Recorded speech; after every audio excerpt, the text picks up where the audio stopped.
Okay, lots of definitions here. I've decided that I'm not going to ask you a question on monotonic sequence theorem, but I am going to show it. I'm going to show you the theorem, but I'm not going to ask you anything about it on a test. So increasing versus decreasing sequences. A sequence is said to be increasing if a sub n is less than or equal to a sub n plus 1. So think about a sequence. A sequence is always a sub 1, a sub 2, a sub 3, right? Bop, bop, bop, keeps going. To say it's increasing means that when you look at the nth one and the one right next to it, a sub n plus 1, when you look at these two and you compare them, this one's always smaller than that one. And it doesn't matter where you are in the sequence. The one on the left is always bigger than the one, smaller than the one on the right. Hold on, all right? If that's the case, then we call it an increasing sequence. And of course, the graph of it, as you might suspect, from left to right would look like that, right? Increasing. Decreasing is the opposite. You have that the nth one is bigger than the one next to it. So this one is bigger than the one next to it, and that holds for any place you are in the sequence. So it's like as you go on with decreasing, as you go on, they just keep getting smaller and smaller. So the sequence should go down, down, down, down, down. Okay, yes? So I'm assuming like oscillating graphs, like it doesn't work for those? That's right. Something that goes like scatter up and down would not be increasing or decreasing. So increasing, you don't have to have one of these conditions, all right? It's just if we do, then we can say it's increasing or decreasing. In any case, in either one of these cases, if it's increasing or decreasing, we will call that a monotonic sequence. So monotonic means you're either increasing or decreasing. Yeah? So monotonic would be defined as you can't add the times -1 to the n power because that would alternate. It has to be converging? Or No, I never said anything about convergence. sorry, not converging, I said the wrong word. Doesn't have to diverge either. It has to be like sequential, going the same direction as it proceeds. For what? For what are you talking about? For monotonic, or for increasing, or for decreasing? What are you referring to here? I'm talking about like when you go in and then you go n plus 1 and then you go n plus 2, they're all three are in a row. You have your ducks in a row all headed in the same direction. If you have, one here, one here, one here, one here. So look, Yeah. let's not overdo this. Increasing means this one is below this one, or they could be the same. Okay, but then when you go look at that one compared to the next one, they're either the same or this one's up. And when you look at the next one, it's either the same or up. Okay, that's increasing. Right. Decreasing is the opposite. This one is either the same. You're looking at it, right? Okay, sorry, we're moving that way. So this one's either the same or below. And then the next one is either the same or below. And then the same or below. And as you look at that, it's either going to decrease, right, or it's going to increase. That's it. Let's not go past that. All right? Monotonic is that either one of those cases. Okay, so monotonic is kind of vague. It just means one of those two things is happening. All right, the next example, what? Oh, we want to actually be able to show that something increases or decreases. So let's look at this one right here.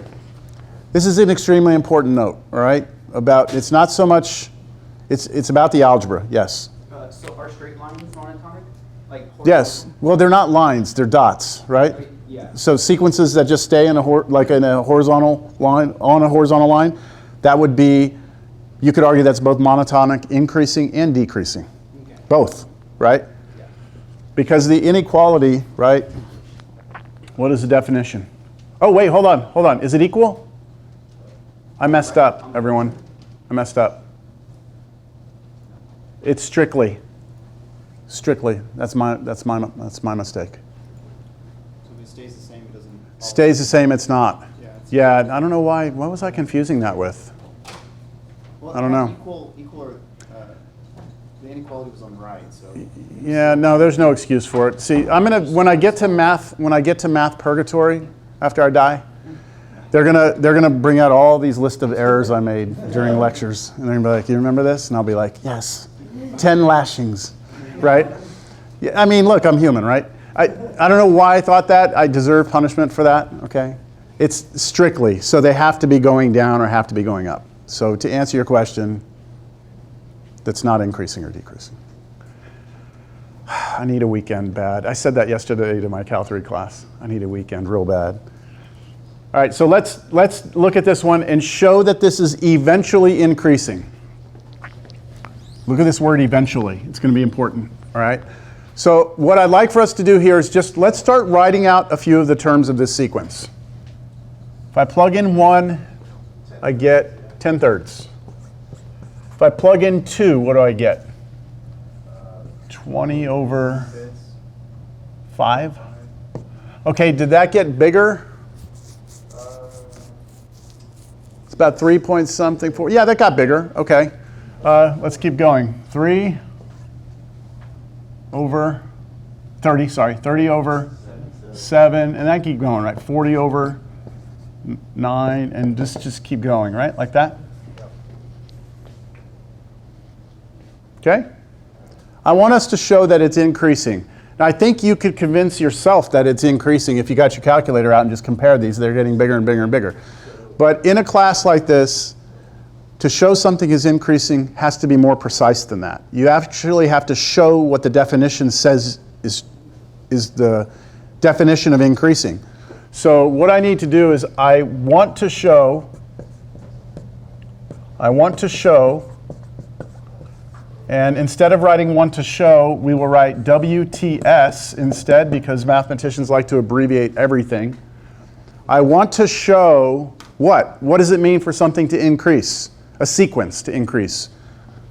That A sub n, well, the next one has to be what? If I'm increasing, the next one has to be bigger, less than the next one, right? Not equals. I deserve it. All right, yes? That's what I want to show. I want to show when you take the nth term of the sequence, it's smaller than the next one. So I'm actually going to write down what is A sub n. A sub n is that formula. I want to show that that's less than what? That formula with one more plugged in than n, right? So I'm going to take all my n's here and replace them with n plus 1s. So it looks like this. 10, I'll do it in blue. N plus 1 over 2 times n plus 1 plus 1. See, I'm comparing these two. And I need to show you and convince you that this is always true. I don't know if it is. See, I actually do not know. I do not know whether or not this inequality is true or not. I think it is. By looking at it, it looks like this is going to increase. But to really prove it rigorously, I need to show you that that inequality is true. So now I'm just going to do some algebra. On the left side, I'm not doing anything. On the right side, I'm distributing. And down here, I'm distributing. And I'll get 2n plus 2, and then plus 1 gives me the plus 3. All right. Are we convinced that this is always true? I don't know. This numerator is bigger than that numerator, right? Yep. But this denominator is bigger than that denominator. So even though that got bigger, that got bigger. So I'm not sure I can be completely convinced that this is bigger than that yet, right? So I'm going to keep going. I'm now going to clear the fractions. I'm going to multiply both sides by this. And at the same time, multiply both sides by this. So a lot of people like to call this cross multiplication, but I hate calling it that. But that's kind of what we're going to end up doing. Because if I multiply this here, what happens? If I multiply 2n plus 3 here, what happens? It cancels, and then it appears over here on the top, right? And then I multiply both sides by 2n plus 1. Here it cancels, and over here it shows up on the top. So it looks like I'm just doing that, right? Technically I'm not, but that's where the term cross multiplying comes from. Can we only do that because it is never negative? Yeah, so we have to be extremely careful with this because we have an inequality, right? So why am I allowed to do this and not worry about having to flip the inequality over? The fact that n is 1, 2, 3, 4, 5, 6 means 2n plus 3 is never negative, and 2n plus 1 is never negative. So I'm not worried about that here in this scenario. If these were x's, then we'd have to work it a different way. But because we don't, I'm going to just. Do y'all want me to say cross multiply? I don't mind saying cross multiply. So I think when I'm getting those lashings, if they say you said cross multiply, I will say, but it was within the context. It wasn't a mistake. I was just doing it to make it easier. Yeah. Cross multiply is okay with you? I'll see you there. All right. So here and here, right, like this. I said math purgatory, right? Just to be clear, math purgatory.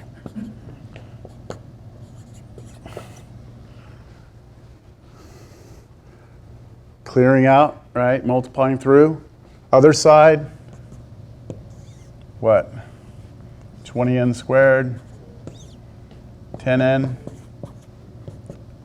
20n, plus 10. We good? Why'd I put equals? I don't know. I was distracted. All right, there we go. That okay? Nothing to be punished for. Yeah, I corrected it quickly. All right, so now, what happens here? Plus 10. Yep. Can I just subtract 20n squared on both sides, get rid of it? And then that's 30n, and that's 30n. I can subtract that from both sides. What's left on the left side? 0. What's left on the right side? 10. Now, do you agree that that's true? Yes. Okay, this is true, which meant that the original inequality was true, which means that it is an increasing sequence. Yes? I'm sorry, I fell behind. The part where we're multiplying across the fractions. Can you explain that? Yes. Explain. Like, how does the denominator cancel out? At this step right here, I multiply both sides by 2n plus 3. That's a 2. Okay? And then I'm also going to multiply both sides by 2n plus 1. Okay? Now, what happens on the right-hand side? What happens on the left-hand side? Which looks like that, right? Which really looks more like I did this times this times this, right? That's what it looks like I did. That's how you show something is increasing, right? Decreasing would be the opposite, right? We'd have to show that inequality the other way around. All right, next definition, bounded sequences. A sequence is said to be bounded above, this is what I was confusing it with. Yeah, this is what I was confusing it with. There's still no excuses. But a sequence is said to be bounded above. Like a ceiling, right? Bounded above, a boundary above you. If there exists some m, capital M, which would be some height, that your sequence always stays less than or equal to. It's bounded below if there's some little m that your sequence stays above or equal to. So it's like a floor and a ceiling. As long as your sequence stays in between the floor and the ceiling, right, then you've got this idea of bounded, right? Bounded above means you have a ceiling. Bounded below means you have a floor. And if you just say that the sequence is bounded, then if the sequence is bounded above and below, so if you have a ceiling and a floor, then we will say it is a bounded sequence. All right, picture. Here's a sequence, two different sequences. Do you all see this blue sequence is bounded above? It looks like it is, right? It looks like that sequence never goes above that blue, right? This green sequence looks like it never goes below the green, right? So we would say that blue sequence is bounded above, this one is bounded below, right? This sequence, I'm trying to remember what sequence that is. I think that's sine n. I think that's sine n. It doesn't look like a sine curve, but look at my interval here. So It actually is like this. Like you could see it in here. But notice that it looks very random. Like you don't get the same points over and over and over on this sequence. Who cares? That's not what this is about. This is a bounded sequence. Bounded. I said bounded, which means it has a ceiling and a floor. Right? Bounded above, bounded below. Now the theorem. I think you can deduce this yourself. What if I told you you had a sequence that was bounded, but it was also increasing? What could you conclude from that? It's bounded in the horizontal asymptote. So if it's got a ceiling, right? Let's say this is a ceiling. Oh, I said it was bounded, right? Yeah. So that means bounded above and below. Okay.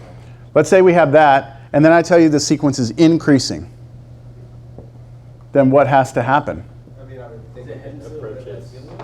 Well, it could be headed to that ceiling, but it can't go past it, right? It has to asymptotically do something, right? Yeah. Therefore, it's convergent. There you go, right? If you're bounded sequence and you're increasing, you must converge. Similarly, if you're bounded and decreasing, you must converge. And that's what the theorem says. Every bounded monotonic sequence converges. Every bounded monotonic, or this way, must converge to something. Doesn't tell you what it converges to, does it? It just tells you it does. And we can do some examples, but I'm not going to, and I'm not going to test you on it.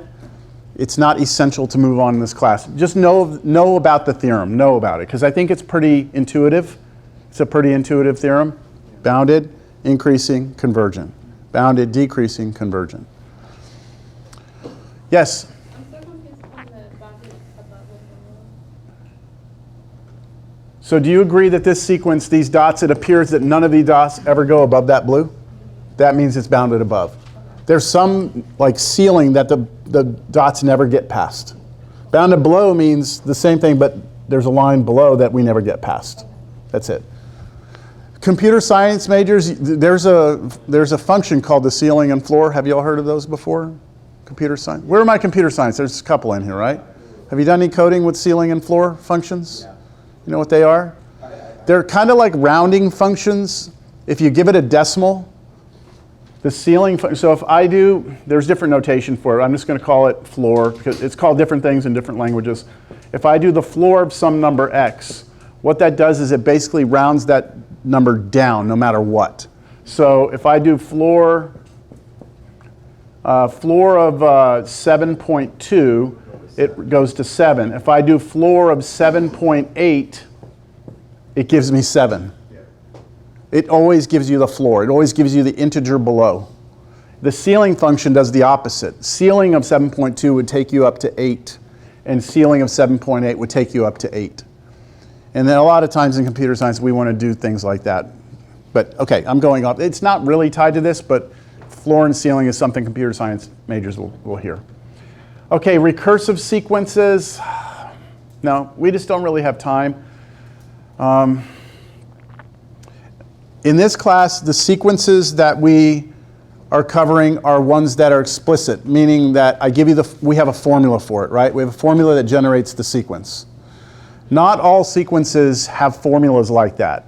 There are sequences that are created by what are called recursive definitions, and the most famous one is that one right there.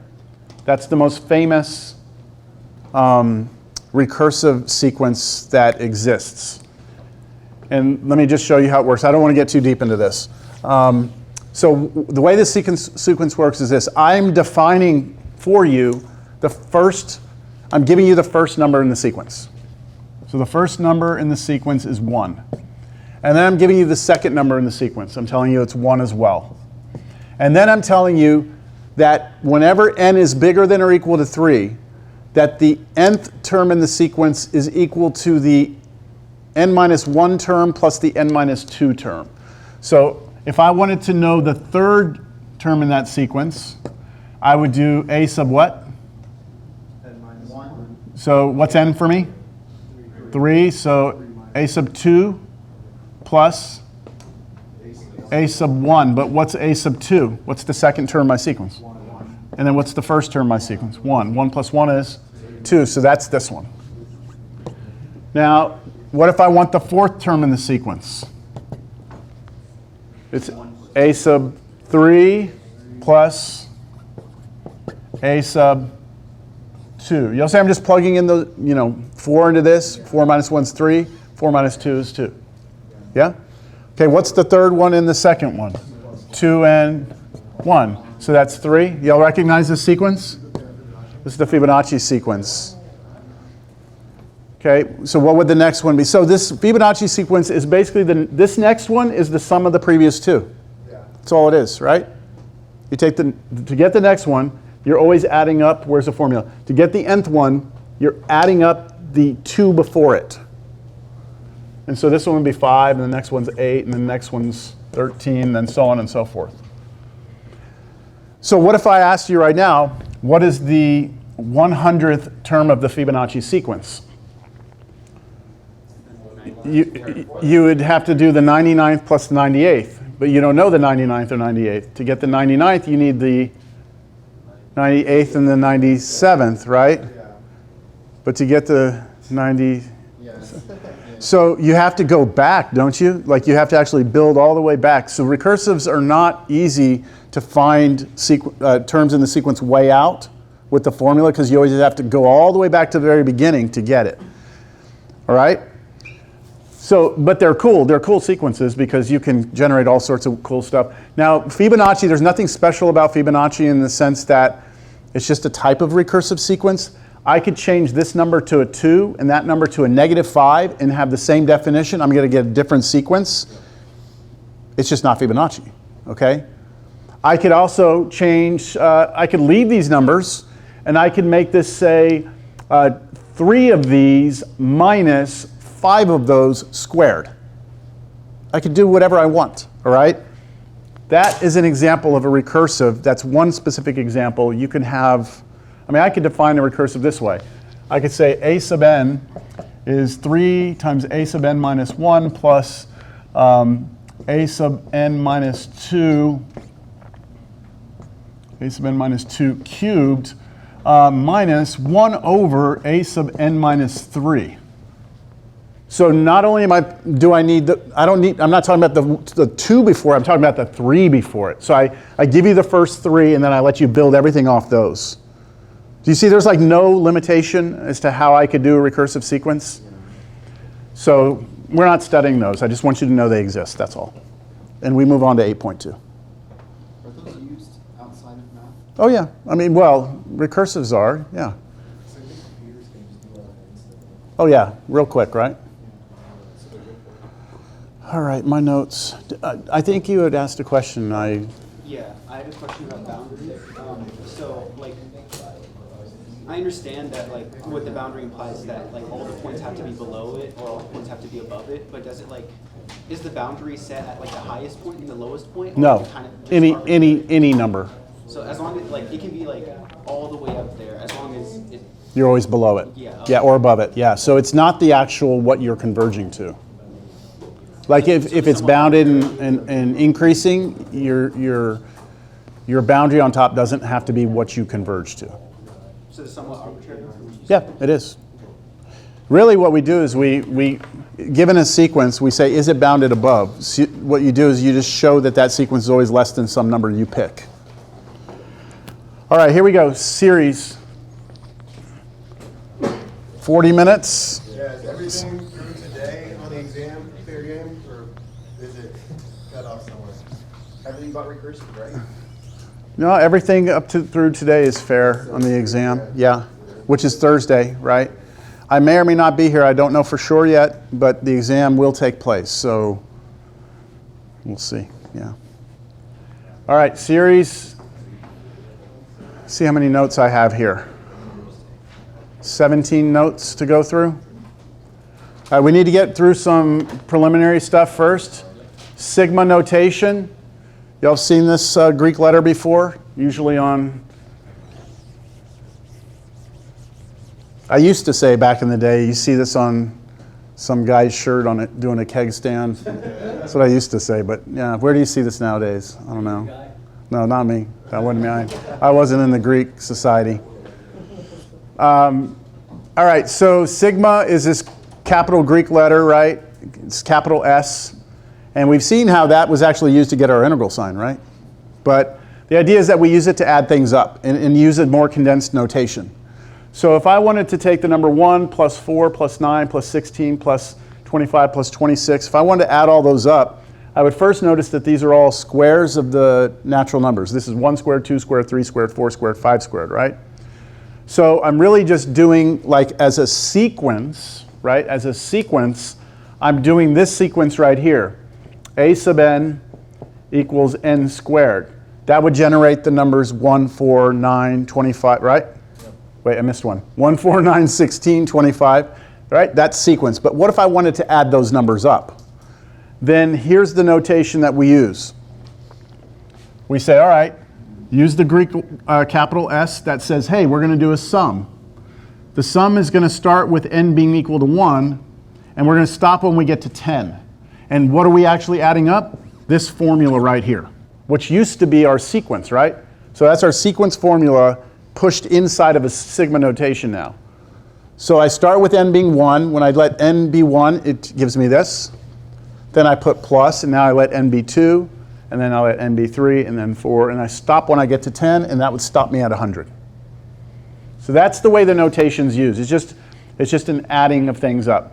The n here, okay, this n is called the index variable, and that is arbitrary. You can use anything you want for an index. We usually use n. Sometimes we use k or l or m. It just depends, all right? 1 is usually the starting. Okay, this number 1 is the starting point of our index, and then this is the ending point or terminating point of the index. Okay, this is considered to be a finite sum. Oops, let me go back here. This is called a finite sum because we stopped at 10, right? We are not interested in finite sums in this class. Because if you ask me to add up a bunch of things and then tell me to stop, I can do that. That's not a problem.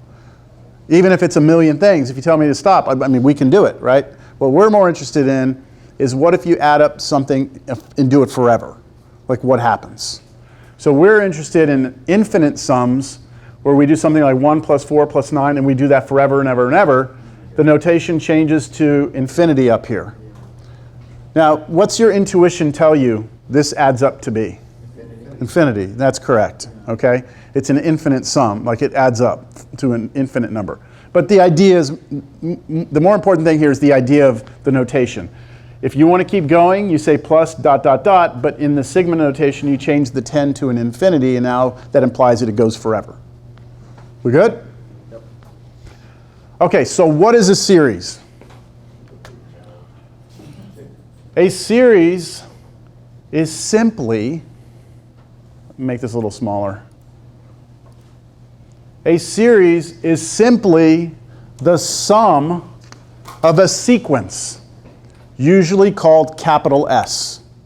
So you know we've been looking at sequences, right? Which is just a bunch of numbers in a list of numbers that are separated with commas, right? What we want to do is we want to take all those numbers and start adding them up. And when you do that, create the sum of that sequence, you create what's called a series. So those are two different things, right? Sequence is a list of numbers. A series is the sum of a list of numbers. So this is if we take like a finite sequence, a sub 1, a sub 2, a sub 3, and stop here at a sub n, a sub m, then the series that corresponds to that sequence is just this finite series where you start at 1 and stop at m, and that sum is called capital S. Okay? When our sequence is finite, the sum is always finite. Do you all believe that? Yeah. If I give you a finite number of numbers and ask you to add them up, your answer is going to be a finite number. Okay. So S will be some real number. We are interested in the series of an infinite sequence. So we are more interested and this, right? That's what I was just telling you. Infinite sequence goes forever. So we want to know the sum of that, which is this series. We want to know, is there even a sum possible? Like, is it ever possible to add up an infinite number of things and actually get something other than infinity? Maybe, maybe not. So our first question, I'm basically repeating myself here. First question is whether or not this sum makes any sense. If it does make sense to investigate this sum, then will it always become infinite, or does it sometimes converge to a number? Some examples. Starting out with this sequence, a sub n equals n. That just generates the list of numbers 1, 2, 3, 4, 5 forever, right? Then the series corresponding to that is s equals 1 plus 2 plus 3 plus 4 plus, right, forever. I put here, it is obvious that this sum is getting larger and larger. Do you agree? The further I go, I just keep adding more numbers. So it should not converge, right? It should just become infinite, which we are going to call divergence. What was your question? What was the wording? Could you scroll up a little bit? Mm-hmm. Was it mean our first question is whether or not this sum makes any sense? Mm-hmm. When do we do that? Where is that? Well, I'm saying if I add up an infinite number of things, right? Does that sum even make sense? Like, does it even make sense to you to add something up forever? Like, some people have a problem with just that idea.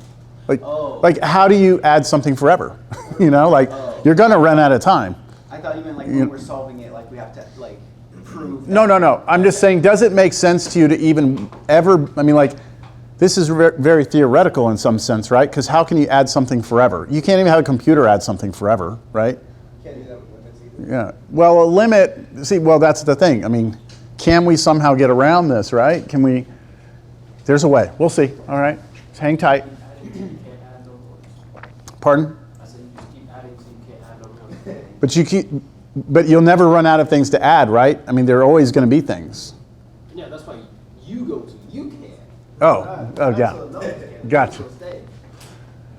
All right, let's look at another series. First of all, this is a sequence, 1 over n. That gives you 1, 1/2, 1/3, 1/4. Now let's add them up. Sum n equals 1 to infinity of 1 over n. Notice every time I do this, here's the sigma notation, here's the sequence formula, right? In the sigma notation. That means start adding these up, 1 plus 1/2 plus 1/3, and then whatever that adds up to be is s, capital S. Now each term here gets smaller and smaller, don't they? 1 plus 1/2 plus 1/3 plus 1/4 plus 1/5 plus 1/6. So each of these numbers that I'm adding keep getting smaller and smaller and smaller. What do y'all think? That's different than the one before, right? Because as we went out there getting bigger and bigger and bigger, everyone said, oh, it's becoming infinitely big, right? But what about this? Do you think this one's becoming infinitely big? The sum. Don't tell me what the sequence is doing.